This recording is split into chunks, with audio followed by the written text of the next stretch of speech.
Good morning, everyone, wherever in the world you are. You're listening to AMR, Amore Radio.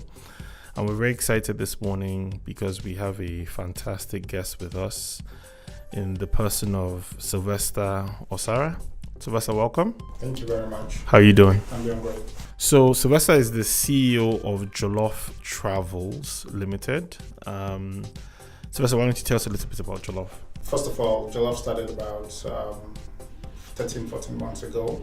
It's a travel management company. We have an office based out of Atlanta, and we have one now in Lagos. Jollof is a traditional travel agency. What I would say is a travel agency on steroids. We are trying to do what a lot of other people are not doing, trying to add value to that travel chain that takes place most times when people buy tickets and probably bought it online or you bought it from a travel agent and pretty much wants to give you the tickets, they pretty much tell you goodbye. And also we're trying to look at other value areas where we can use technology to bridge the gap in travel. I know a lot of people are complaining about a lot of, I wouldn't say dissatisfaction about travel by itself, but it's how can you make things better for people that are traveling and trying to use technology to do that for them today. Okay, all right. Sounds interesting. But let me even back up before we get into the meat of Jollof. Okay. The name Jollof. I mean, when people hear Jollof, the first thing you probably do is you salivate and you get hungry looking for a nice bowl of Jollof. What's with the name?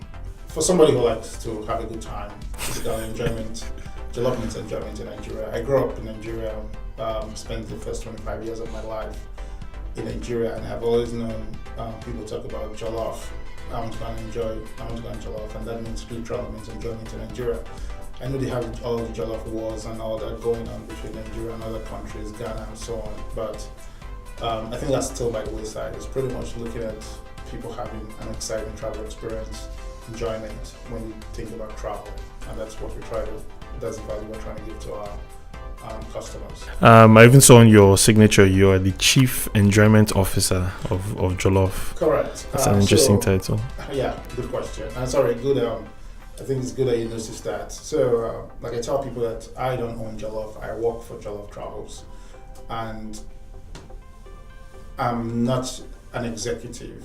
I'm an enjoyment person because, first of all, if you're not enjoying, you can't give other people enjoyment. So if the source of enjoyment is coming from someone who works in a company, right, then he can pretty much extend that to other guests and so on. So you're really not an executive, you're rolling up your sleeves, enjoying, trying to make your customers also enjoy also too. So okay, we'll still get into the meat of Jollof in a bit, but we're starting with you as a person, as the Chief Enjoyment Officer and somebody who works for Jollof rather than owns it. Tell us something about your own personal travel experiences. Where have you been? What have you enjoyed? What do you enjoy about travel? Okay, so that's a quick brief thing. I mean, growing up, I did a lot of travel with my father and traveling around the country because just by his nature of his work, he worked for the government. He traveled a lot and so on. So at a very early age, I took to traveling. I enjoyed traveling. I enjoyed the travel experiences. I enjoyed the hotel, and that was always in my mind. But again, I think to cap that off, which really did it was when I finished school in the US, I became a consultant. And I mean, pretty much as a consultant, you traveled to many places around the United States and even around the world. I've been to Europe for work, I've been to Africa for work, and so pretty much that kind of took me into the world of travel. But along that line too, I always thought I was going to have a business around travel, but the traditional agencies were all going away because with technology, everybody can buy the tickets online. Right. You still use it in some parts of the world, but not as much as other parts of the world. Right. But I still saw that it was still an opportunity to add value to that chain, to kind of make it an end-to-end transaction, and also actually bring in technology and disrupt some areas, which is actually my focus. Even though I have an accounting finance background, I also have a strong technology background, which I want to bring to play to this market to do some disruption. Okay. Now, let's talk about Nigeria a little bit. And like I said, we'll come to Jollof, but just trying to understand travel in general and you. Okay. What are your views on the prospects for local travel, for tourism in Nigeria? Okay. I think that I know we're all going through. I mean, there's recession now. We're going through recessionary times. Right. Things are not the economy is not expanding as it should. Right. And so on. But I think that the projections are good as we move more people into the middle class, and more people are more exposed. People are going to travel more. People are going to go on more vacations. People are going to send their kids out of the country more. Right. So I think the projections are pretty good in Africa. I think it has one of the, other than the Middle East, like Dubai and other places, I think Africa has some of the best projections in terms of future travel. You're going to see more people travel within the continent. You're going to see more people travel within the continent to other places of interest. Okay. You're going to see other people from other parts of the world come and experience traveling in the in Africa. Right. And also too, I think that I know a lot of airlines in Africa have not been able to get a lot of their maths right regarding capacity utilization, using the right aircrafts and all that. But I think even the United States, as advanced as it was a few years ago, the airlines were going through that. I think with time they will be able to handle that. And also, I know the foreign exchange thing is also a big problem in doing a lot of maintenance for aircrafts. Right. So if that is taken care of, I see more people fly.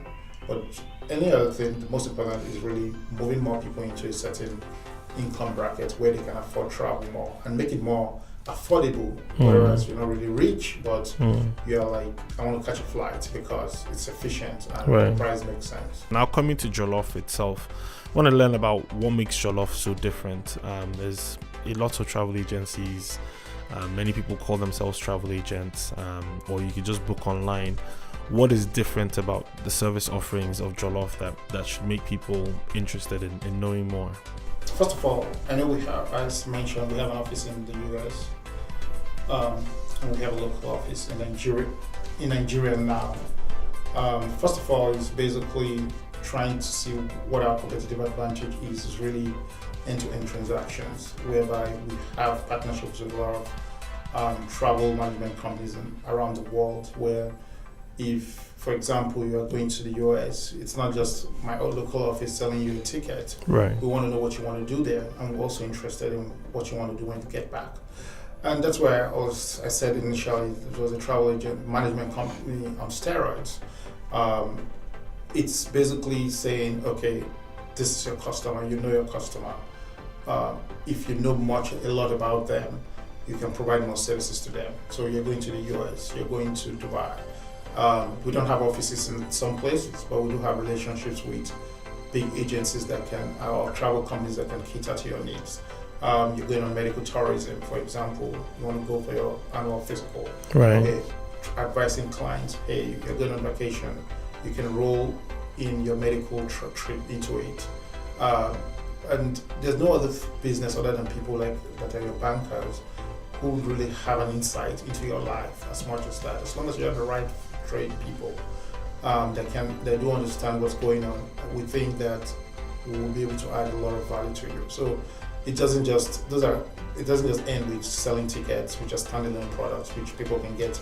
It's become a commodity. Right. Going beyond that and trying how to make these transactions end to end. Okay, so basically you're differentiating yourselves with value-added services. Yes. Would it include things like helping people with pickups, phone cards, SIM cards when they land in their locations, or you? Yeah. Yes. So yes, all those are still there, but I still call those still one-off services. Okay. We want to go beyond one-off services. Where I still call that as the lowest level of our services: hotels, flights, SIM cards, international SIMs, pickup. I still call that the most basic thing. Those are the low-hanging fruits. In any business, you're looking for the low-hanging fruits to start with.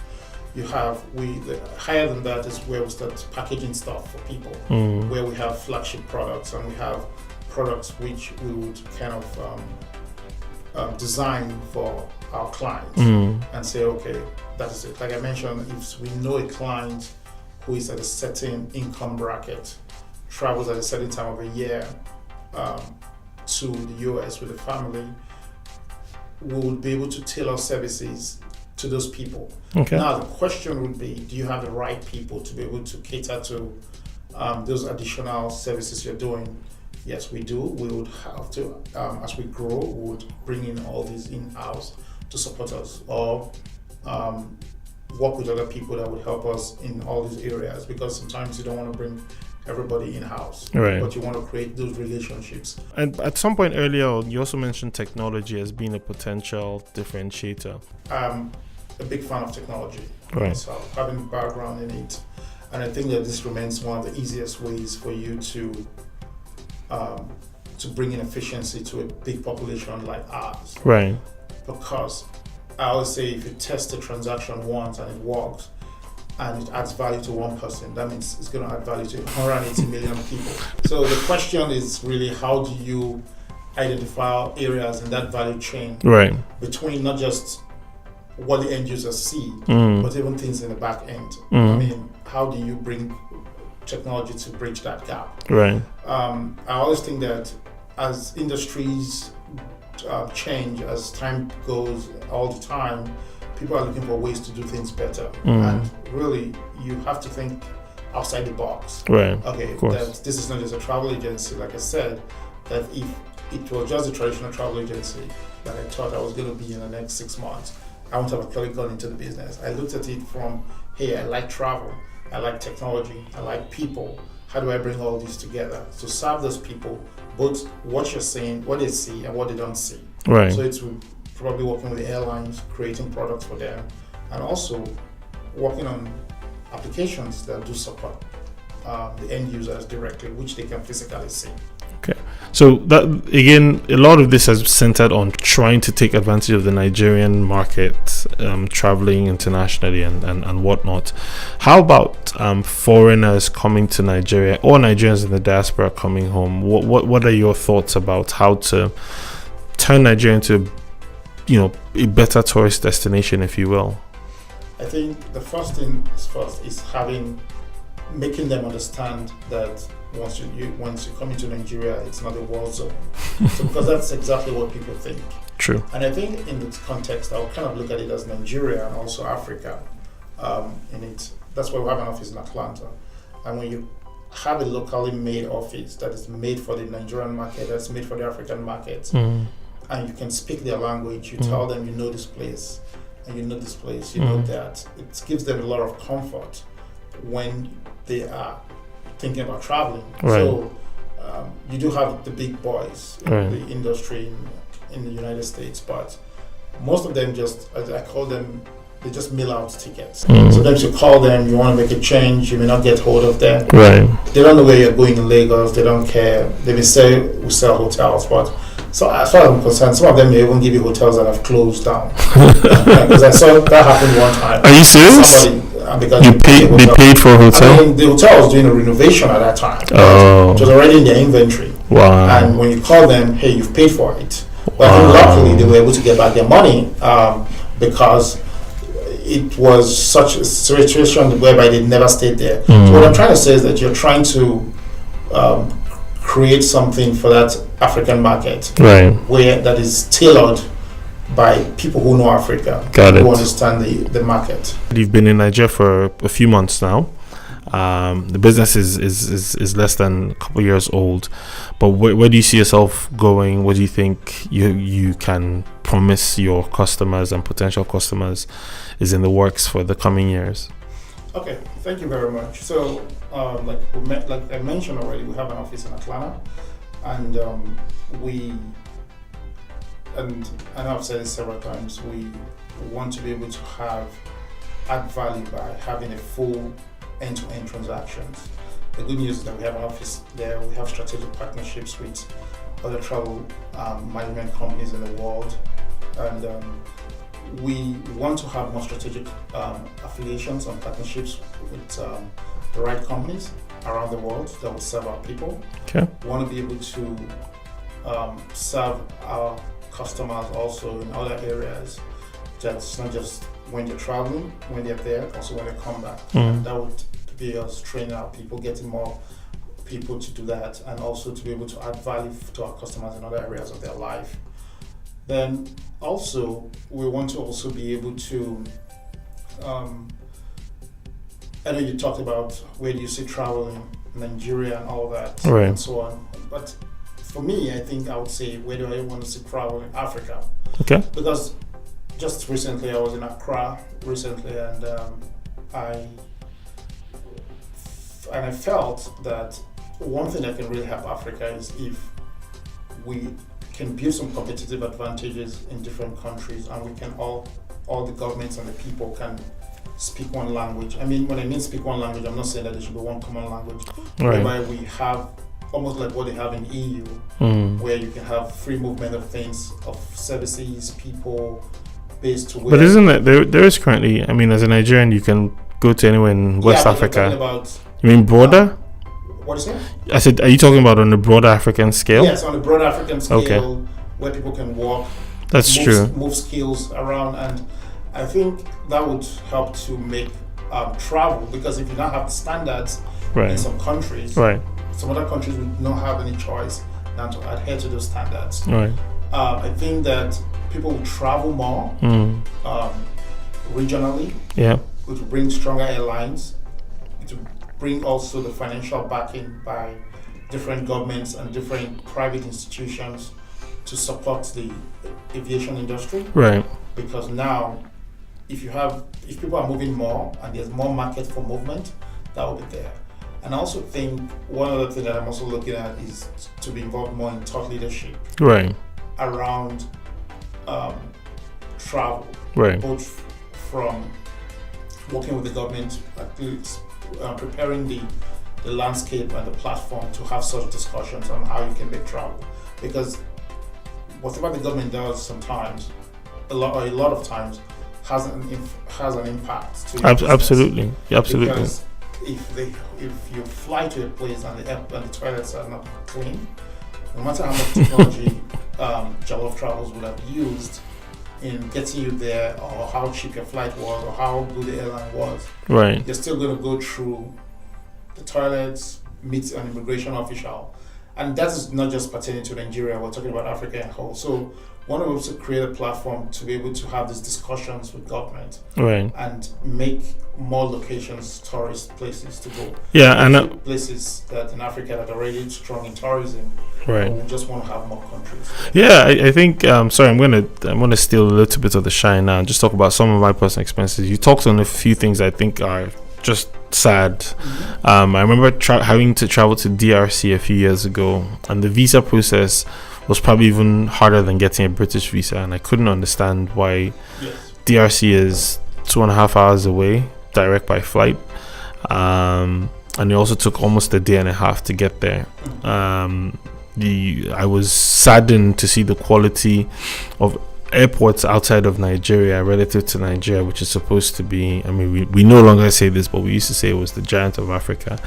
Talked about the pathetic state of the airports. Even Accra, much better. But it seems like it's an ecosystem problem, and I think you rightly identified it, that Jollof can only do so much with its technology, with its human relations, with its partners. At the end of the day, the travel experience is perhaps most impacted by the ecosystem that involves government, airlines, financial institutions who are supporting some of these and the like, But at the end of the day, in terms of thought leadership, how do you think? Do you sort of see this as going to the government and proposing? I'll take a very simple example. In Ghana, for example, when you land, if I remember correctly, there's a board that tells you all the different tourist things that you can do in Ghana. So right up front and personal, they let you know what they're about.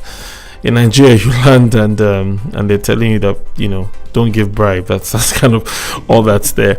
But how do you see how do you intend on having this conversation with the people that can make the decisions to change our culture when it comes to travel? I think you made a very good point. I think bringing government into some of these discussions, seeing how everybody's talking about diversifying the economy, right? And there's something we used to know, something they in Pidgin then we used to say something is in your Shokoto, your Sokoto.